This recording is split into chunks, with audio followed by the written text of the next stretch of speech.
Live. Got the live button here. Okay. Hi, everybody. Thank you for joining us today. My name is Maxine Perella, and I'm an environmental journalist. This is the latest panel we are hosting on the circular economy, all of which are sponsored by Wheelbrator Technologies. Over the next 45 minutes, you can watch this debate live and send questions or comments using the live chat window on BeWastewise website, which is at www.wastewise.be. You can also tweet your questions to BeWastewise using the hashtag #TalkCircular. After this discussion, if you wish to know more about the remaining panel taking place later this month, please visit the calendar page on the Wastewise website.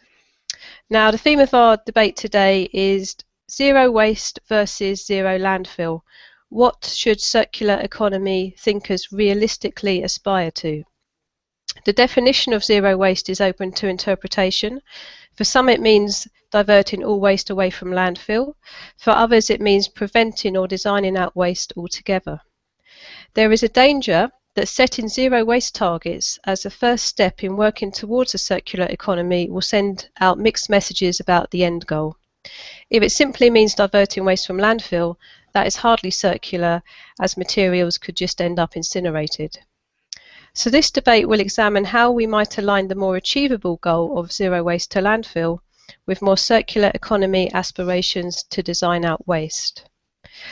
Now, we were due to have 3 panelists with us today. Unfortunately, one of them, Stephanie Barger, cannot make it. And one of them, Mike Tregent, is due to tune in, but I think he's being delayed. So currently we just have one panelist, who is Peter Jones, Director of Ecolateral. Peter I always refer to as a bit of a waste boffin. He's a free thinker and has a vast knowledge of these issues.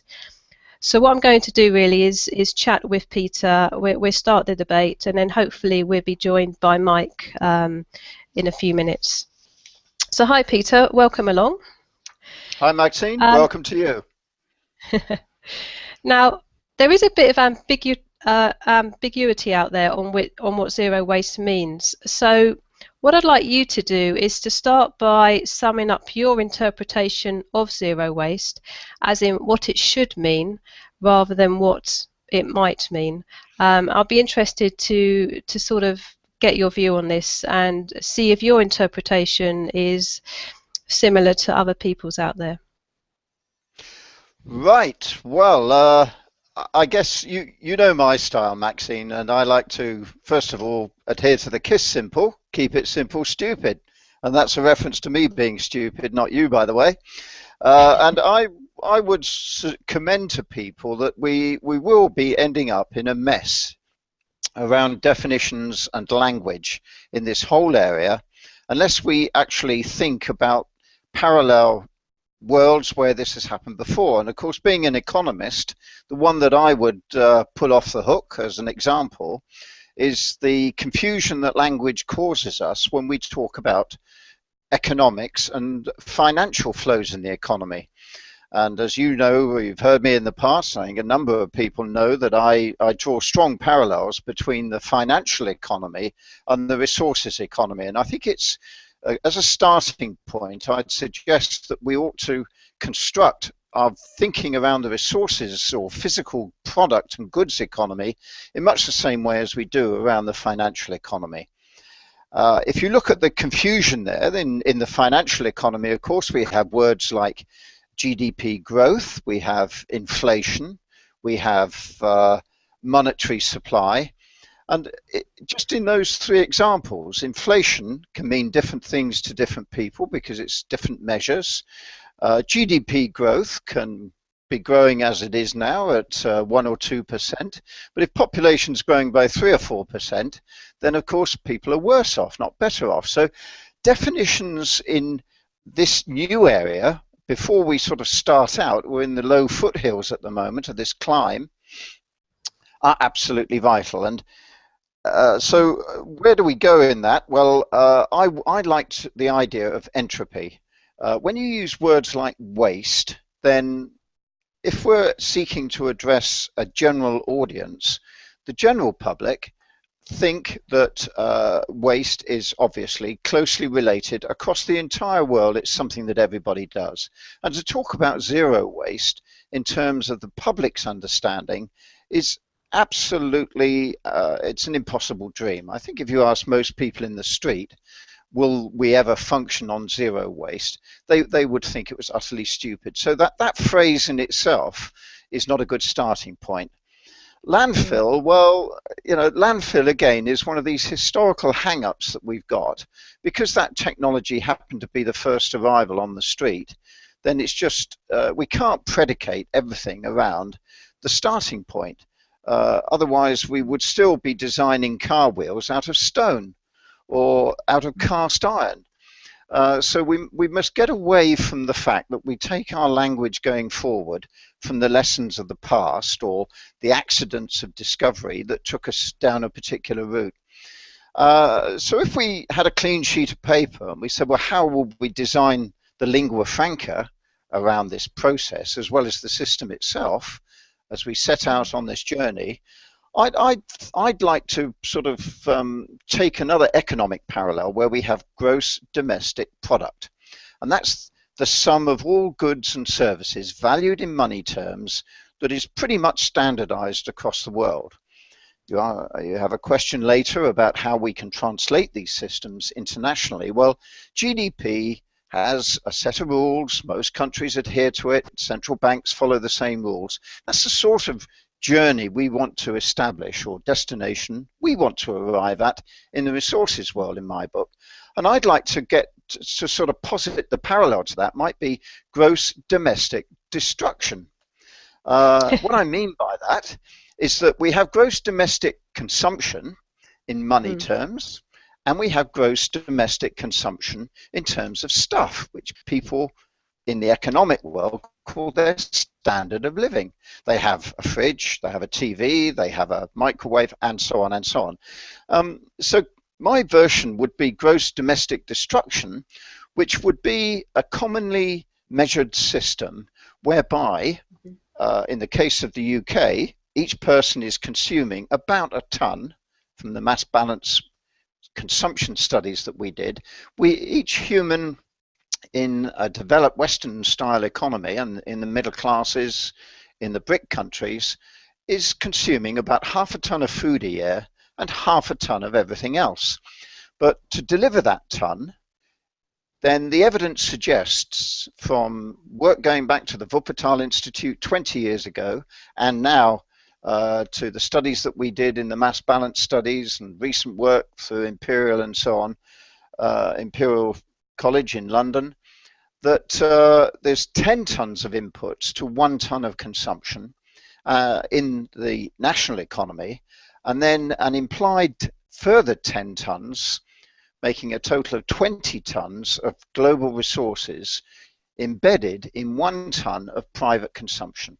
Now, it obviously varies because the embedded kilograms of the global commons in a kilo of electronic material is different to that in a kilo of flour or sugar. But I'd like to start with this notion that we could have a number, possibly per capita or in gross terms, that just as we have temperature, people are told in the weather forecast that the temperature today is 28 degrees. They don't actually know what 28 degrees means. It's a number. So we have to start thinking about metrics and simple ways to explain them to people that regard this whole area either as a complete unknown or as an area populated by boffins and people that live in wigwams. So my money would be on a macro measure of gross domestic consumption. Sorry, gross domestic destruction to match gross domestic consumption. That's quite an ambitious statement, really, and you know, because you're really bringing in the economics behind this and really analysing down to, you know, at a kind of, I guess, at a higher level, when we look at what we've got, because I think you know, when you talk about it, it's very aspirational. It's very commendable, but it's quite aspirational. When we look at what we've got, which are these terms, you know, if you look at the everyday terms that the waste industry uses, we are talking about zero waste, or we're talking about landfill diversion. We're looking at the waste hierarchy. Um, when we start bringing the circular economy into this mix, which is more aspirational, and that is where the economics, that's where waste really needs to be presented more as an economic argument, I think, rather than an environmental argument. So when you bring the circular economy in, there are probably opportunities to start linking some of what you're saying into that. But for your average business, for your average person, organisation, if you want to start working towards a circular economy, do you think the zero waste agenda, which I believe in the UK at least is more around diverting from landfill and recycling, is getting in the way of this kind of emerging circular economy agenda? And this is kind of where the waste hierarchy comes into the equation. It's, you know, a kind of cornerstone, I guess, of basic resource efficiency for business. But do we need to relook at that, for instance? What do you think? Well, you're absolutely right. And in practical terms, this concept of a gross macro number for the whole economy of total resources in is just really, if you like, the peak of Everest. Out of that, you would then cascade data down to particular products or particular industry sectors, because what businessmen like is sectoral comparators, whether you're in the Engineering Employers Federation that's done a lot of work in this area, or in the food industry, of course, which is an area of keen attention, certainly to the circular concept, as well as the zero waste concept.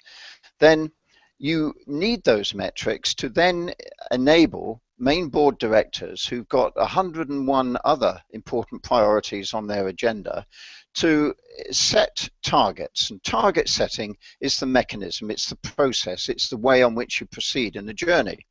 But without that sort of overarching macro approach to ensuring that you have got these comparators for how what are often monopoly suppliers, there are only 3 or 4 suppliers of cars, fewer than half a dozen suppliers of electronic and electrical goods, then you actually start sort of publishing data, and companies see that they are worse in relative terms. And if you want to move to a circular economy, zero waste is, if you like, a way station on that journey. Companies can identify with the fact that they generate waste. I remember going to discuss the feasibility of putting in an anaerobic digestion plant in a food processing plant. And these, generally you end up talking to the engineers rather than the buyers or the environmental people, because this is a hard-nosed investment decision. And I said to them, do you ever, you know an awful lot about the economics of your business. They were preparing, they were food processors, chillers, for agricultural inputs for potatoes, vegetables, bananas, fresh fruit, and so on for a major supermarket. I said, you know the value of what you're shipping out? Do you know how many tons you process and sell a day, day by day? They hadn't got a clue. And I suggested to them that what they ought to be doing is, they obviously weighed all the vehicles going out with finished product. They also had a weighbridge that monitored the raw material feedstock coming in. And they'd never actually thought, and they knew the waste that was going out, but they didn't know what was being lost to sewer, to evaporation, and so on. They knew the value of the fuel oil they were importing, but they didn't know the mass. And they never certainly had a single spreadsheet where they added up all their inputs across the same weighbridge, net of the tare weight of the vehicles, and then the weight of the finished product going out. And when they did it, they were absolutely amazed at the relatively poor, as engineers, at the relatively poor efficiency of that system. Now, the overall analysis of that input-output is the concept of the circular economy, because you then look at the percentage breakdown of where your differences are, and then you put a value on it, and that decides your priorities. Within that, of course, zero waste is for me, it's always been a subset, because their waste arisings might have been only a mere 5% to their total material outputs, excluding sewer waste. So in that sense, it may have either attracted a lower priority, or it was just very much a subset of the much bigger issue.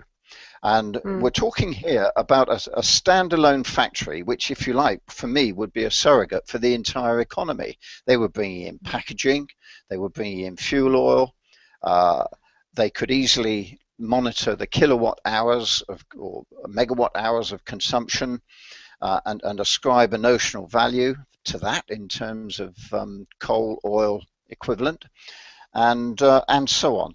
And so for me, the waste industry is at the moment seeking to drive this process, but it hasn't got a voice. It's got up until recently, it's had a minister, and for all we know, we may be getting another Secretary of State who's been told either by the Treasury or by the Prime Minister that they're there as a staging post. Don't rock the boat for 6 months. This is not an important sector. This coalition government or members of it don't seem to have got that message. What you have to do is to make this a far bigger debate and involve the Treasury policy wonks, because then, just as that parallel of the company measuring its inputs and outputs, if you can get that concept, a very simple concept, established within a national economy framework, and then identify, just as that factory did, where the priorities lie, out of our 2 billion ton raw material resource consumption economy, we've really got problems, as the knowledge transfer networks explained and identified, and others have done in various reports. We've actually only got problems over fewer than, let's say, 10,000 tons of rare earth metals that threaten our industrial and or technological power base. So it's not always about tonnage, it's about a whole raft of other things. But I don't see the waste industry starting this process, and I don't, but equally that they are an important component of it, but they don't have the well, they might have the capacity, but they don't have the reputational base or the intellectual capacity to drive this debate forward. And that's why people like Ellen MacArthur Foundation and a number of other academic institutions are moving into this space, because what we started in the waste industry is now suddenly being picked up. And landfill, if we allow ourselves to be obsessed by landfill, by technological debates around particular exit routes of incineration or different methodologies and technologies, then we will rapidly be seen to be scuttling back into the long grass, which is where we sometimes come from. Yeah, it's interesting, isn't it? Because you have the Ellen MacArthur Foundation coming into this, and that they seem to have driven the whole circular economy agenda. I think not just in the UK, but I think worldwide, they seem to be the ones pushing it. And what I was trying to get from this debate, unfortunately, we haven't got the other two panelists, but was the kind of differences in interpretation of zero waste, across borders, basically. And I'm just wondering, from your perspective, would it be helpful for there to be some kind of global standard for zero waste that people could aspire to, whether it's quite a complex standard along some of the lines you've mentioned where you measure inputs and outputs, or whether it's a bit more simplistic? Whatever form it takes, would such a standard be helpful? And if so, who would be best to kind of facilitate its development? Right. Well, I certainly agree that we do need that standard. I would challenge the assertion, though, that what I described in terms of global domestic destruction would be that difficult. If we start with who might do it, then we already have the start of that process in terms of the UN. Many regard that as a talking shop, but we have the European Environment Agency, and we have nascent organizations with which they cooperate. So I think that once we can get those international bodies interested, and Ellen MacArthur would be a very useful aid to that. We've got the UK Engineering Employers Federation. We've got NGOs playing an important role. Green Alliance, most notably, uh, in their recent report in the UK. So there's the WHO, I think, will emerge, and it will be a fairly logical framework linked, hopefully, to political institutions. In terms of the how, I still believe that establishing global sets of resource flow accounting is nowhere near as difficult as people make out. That data is already in place. In the UK, we've instituted data flow systems for municipal waste, for domestic refuse. We know the tonnage of imports and exports of various materials. So this is not a major challenge in that sense.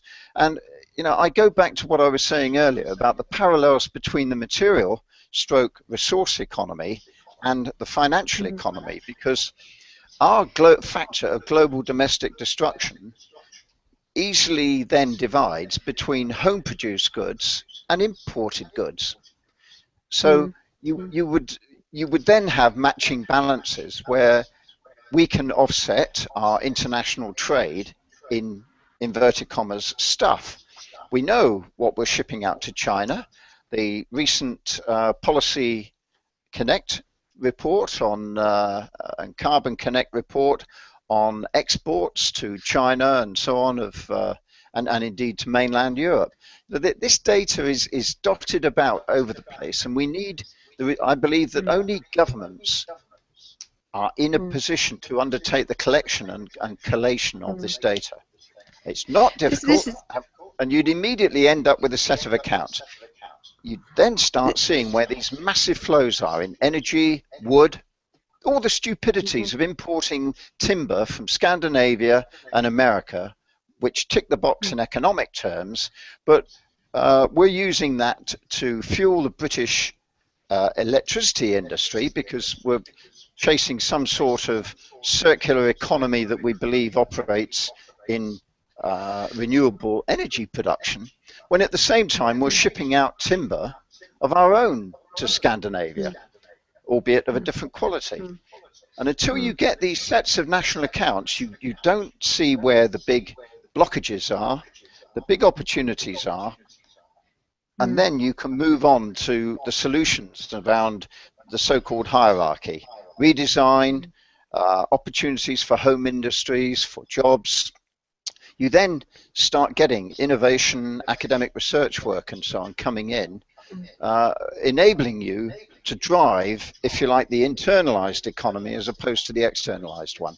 And the European Environment Agency has been doing a lot of this work for years. It's interesting what you mentioned about data, because from where you're coming from, you don't see there being a particular data challenge. Yet what I'm hearing from circular economy innovators, if you like, is that we don't have enough data to make informed decisions or assumptions. Waste horizons are still mentioned. Municipal waste horizons maybe not, but commercial and industrial waste horizons, there's a lack of data there for in the UK at least. And then the kind of whole material stroke product flow data as well. Where's the data on reuse, for example? So people were telling me actually there is a lack of data out there. Perhaps it is being collected by someone, but perhaps in different places by different people, and it's not really being reported on effectively. What's your take on that? Oh, indisputably, you are right. There is a lack of data that is integrated and reporting, but all of these activities are being undertaken by commercial enterprises that know exactly and precisely what those materials are, both in terms of money and invariably, because in the waste industry, this is a key metric in anybody's business, in terms of tonnage. I'm starting from the point that everybody that's handling waste in this country, which has been poured over in terms of definitions and so on, has to have a waste management license of some description, either to collect it, move it, process it, or define the point at which it ceases to become waste and then reproduce it as a finished product. And on that approach, I then draw another parallel with the economic world for you. How do you think that all the Barclaycard and credit card transactions and check transactions in any economy are processed? Well, if a check goes from bank A to bank B or shop T, it's all monitored. I mean, naturally, people keep track of money because it's a fairly fundamental trigger to your continued economic viability. And there's no reason why everybody with a waste management license should not be reporting, admittedly, to a secure data bank run by the government or some sort of third party who's paid to do that or bids for the privilege, the equivalent of a Barclaycard Union or the International Federation of Clearing Banks, and all those transactions can be monitored both in terms of mass and material, not money. I'm not suggesting that you have to disclose the rate at which you shipped a ton of cardboard to China, but the fact that you shipped a ton from your waste management license to somebody else's waste management license, and they have to report receipt of that, just as you do with a check. What's so difficult about that? We've been managing a clearing bank system for billions and billions of financial transactions every day for the last 50 years. And this is not intellectually difficult. It is not difficult in information technology terms. The regulatory framework is there. And you wouldn't need armies of people working in the Environment Agency for enforcement, because within a fortnight, you would rapidly see where there are holes in the system, where certain people are reporting on a combined basis that they shipped 10,000 tons to a miscreant, and the miscreant is saying that they've received 40,000 tons, or only 5. So you've got two parties to a transaction. Yeah, it's interesting. It seems there's perhaps a lack of political will out there to make it happen. Well, they ought to see it as an opportunity to tax it as well. If you outline to governments the opportunities to stop taxing labour and consumption taxes, which don't do much for GDP growth or inflation, or motivating and reducing unemployment, why don't they tax resources? You'd soon have a rattling good, tight system, just as good as that applying to income tax. Well, definitely. I know there's quite a few people out there who would like to see that kind of tax system shift from labour to resources. Whether it will happen in my lifetime, remains to be seen. What I'd like to do, Peter, is move it on slightly and look at, this is probably a topic close to your heart. When we talk about zero waste, many do interpret it as zero waste to landfill. So the next rung up is energy recovery. For many businesses, it's an easy way to deal with their waste arisings. Yet at the same time, what I'm seeing from the circular economy movement is an active discrimination of energy from waste. They really want to look at preserving materials. So obviously going right back to product redesign as an inner circle, and then repair, remanufacture. Recycling is very much an outer loop, but actually the diagrams I've seen, energy recovery just doesn't really feature. And I wondered what your take was on this, given the fact I think you're quite an advocate of energy from waste. I'm not particularly an advocate of energy from waste. I'm an advocate of preserving high embedded carbon products like aluminium, gold, precious metals, rare earth metals, and without any shadow of doubt that we need a clear hierarchy for those particular materials, where you absolutely ensure that you retrieve them in their final state and you do not pollute them. And that goes right the way down to certain types of plastic. So I don't know quite where people get the idea that I'm an advocate for energy from waste, but the first emphasis is to preserve high carbon embedded materials. At the other extreme, I certainly am a critic of those who would say that renewable carbon dioxide from burning wood is brilliant. To me, carbon dioxide is bad, whether it's from wood or whether it's from coal or fossil sources. And the presumption that CO2 production from burning wood is good, I've never understood, particularly when the global stocks of that particular type of timber may not be being replaced at the rate at which they're being consumed, because that's when all you're doing is taking biota and then transferring it up to the atmosphere. So the second plea I make is for sound science in this area and appropriate solutions for appropriate circumstances. I pointed out when I was chair of the well, not chair, but I was a member of the board of the Composting Association, and indeed I've had the discussions with various ADBA members that the government's rush towards anaerobic digestion is a move in the right direction, but it can be quite dangerous because it'll end up with stranded assets. It's an inefficient source of CO2 production per ton of material input compared to the CO2 that you might get through treating that material differently. Obviously, we're talking about biota and food. And similarly, energy from waste is a very broad church. You know, it goes right the way through to well, I suppose I better not make any statements of a specific nature, but it's a very broad church. You can look at mass burn non-heat recovery systems that take 30 to 35,000 tons of a particular specification of material to produce a megawatt hour. Or a megawatt of capacity to a gas plasma system once they are operational and functional that will give you a megawatt of output from as little as 7,000 tons of material. So, you know, even in that form of energy from waste, you've got enormous variations in CO2 yield. Similarly, you might have high CO2 intensive solutions like AD in desert areas where there happens to be in the Middle East. You know, you over there they're putting down gas-fired CHP plants to run air-conditioned football stadia. Well, that's their right. They've got the wealth. They're spending their money and their assets as they think fit. But sure, they're at the same time dumping lots of biota in the desert from sewerage upwards.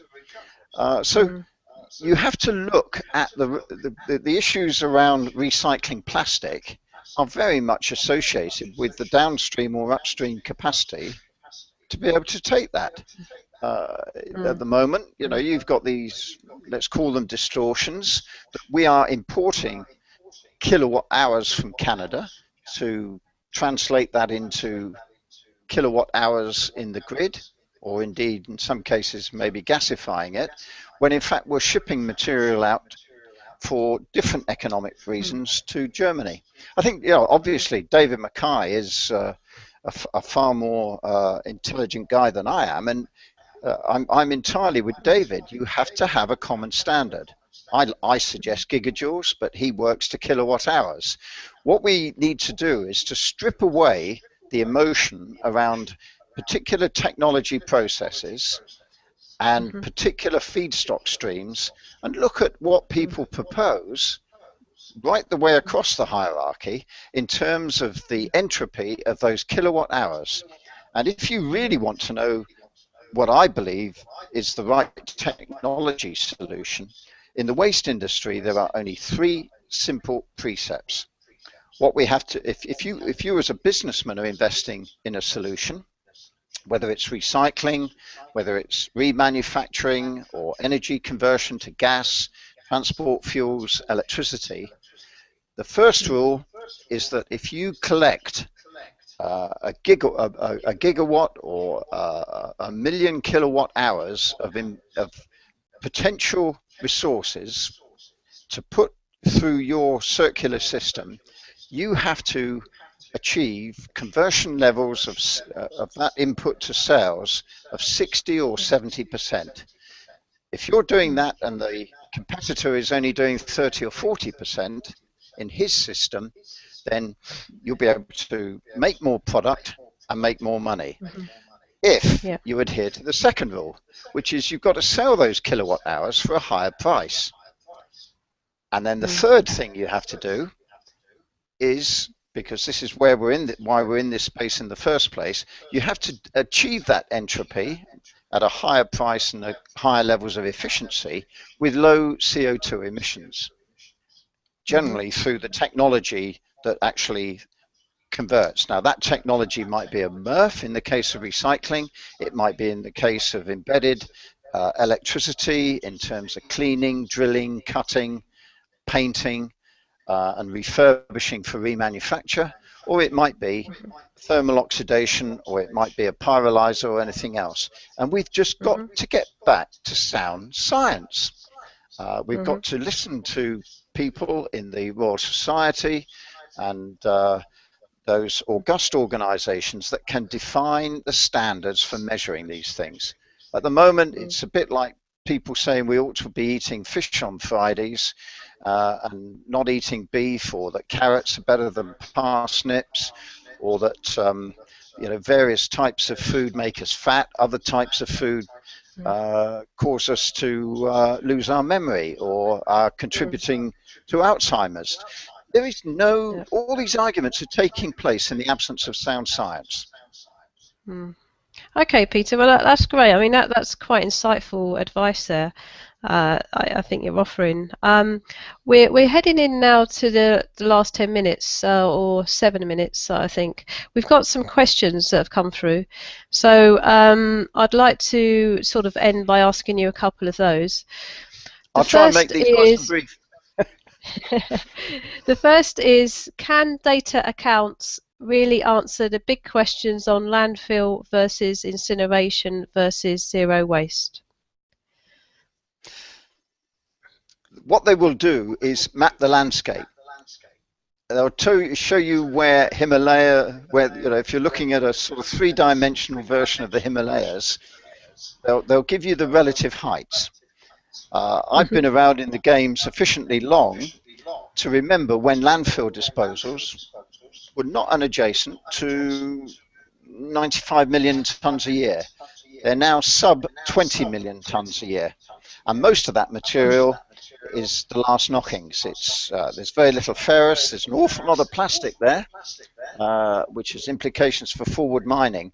But data is absolutely key to not necessarily the choice of technology, but it would just explain to the great British public what is happening. There's lots of problems arisen in this industry because a lot of people in the general public think that although they see the same waste truck collecting recyclate as landfill material, they think it's all going to landfill. And hard data verified by a standards body cuts through that. Yeah. Once you've got that data, then economic and environmental excellence is achieved as a result of reassuring investors that, again, that is an area worth spending money on.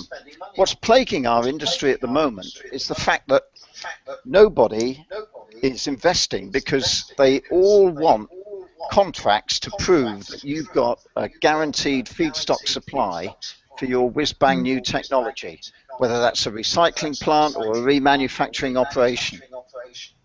Well, when M&S or any big retailer wants to go to the banks, they don't have to write to me and ask for a chit to prove that I'm going to go and buy a shirt from them next week, or go and get my groceries from Tesco, just as I did last week. So why should the waste industry be any different? Well, it's different because we don't have any data to say to these investors, well, why won't you invest in my plant? I only want 30,000 tonnes, and there's 3 million tonnes of this stuff within 25 miles. Here's the data. It's the pathway, it's the key to unlock this door. Great, super. And we've got time for another question. You talked earlier about GDP and perhaps redefining it as gross domestic consumption and gross domestic destruction. Somebody's asked, these alternative economic indicators, like the ones you suggested, they've been proposed for decades. So is it a guaranteed way to be ignored politically? Yes, probably a guaranteed way, but that that doesn't stop the suggestion that it should be the case, that you apply it. The fact is that this is the way that money as a measure of value emerged. But when everybody was going around in woad and fur skins, everything was bartered. You look at, if you're interested in archaeology, or you go to the settlements in Cornwall or Scotland, there's evidence of Roman wine long before the Romans invaded, and that was all done by barter. And then people said, well, actually, I think I've lost out here. I think that I've got a bad deal. And abracadabra, money was invented. And then after a while, people said, well, actually, why do we need escudos and dollars and sterling and everything else? Let's move to a common currency.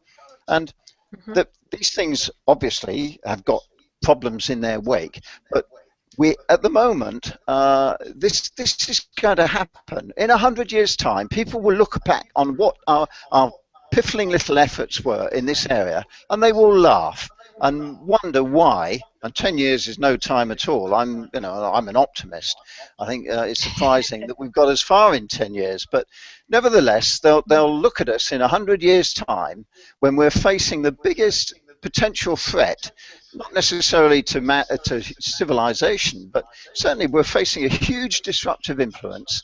And it never occurred to us to actually put in common measures of either value, tonnage, or impact. And that's basically what I've tried to emphasize in my responses, Mm. based on sound And are you science, based on valuations. great? And are you optimistic then, just to leave on a parting note, that that such indicators will at some point be developed and introduced? And if so, what kind of timescale would you realistically expect that to happen? It's a generational thing. It's a bit like the boiling frog. As we get more used to this idea, then generally societies don't go from A to Z. It's too disruptive, except when they declare war, and then they tend to go from A to Z very, very quickly.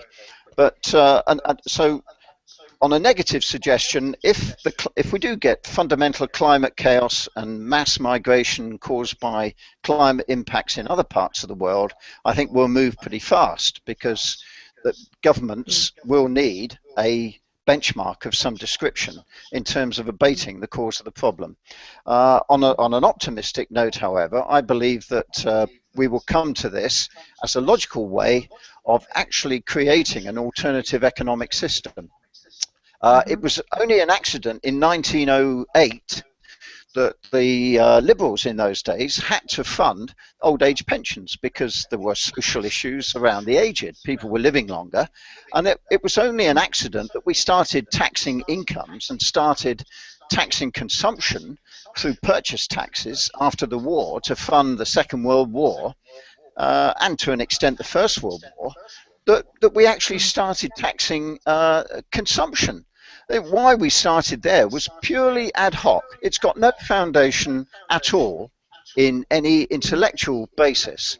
If you were redesigning a tax system now on the way that we run our system, when the world and the global commons is in a sort of resource crisis, you certainly would redraw it differently. And at some point, the policy wonks in the Treasury will actually get this and will stop the shibboleths that they've been hanging on to for years. And that's nothing to do with subscribing to the Lawson view or opposing it in any way at all. Those people can think what they think, and that's up to them. This is just about a much more efficient, fair, and transparent way, not only to solve the resources problem, but to actually tax international corporations that are just cocking a snook at consumption taxes and corporation taxes. If you tax them on their resource consumption in the economy, you'll certainly get money from them on a fair and equitable basis far more quickly based on their sales than you do at the moment. So this is about solving the problems we've already got through income tax and corporation tax avoidance. I won't call it evasion Right. because it's not allegedly illegal. Okay? Okay, Peter, that's great. Well, thank you so much there for all your insights. They were very interesting, and as ever, it's always a pleasure to catch up with you and have a chat. So thank you, and thank you everybody for listening in. Au revoir. Bye bye.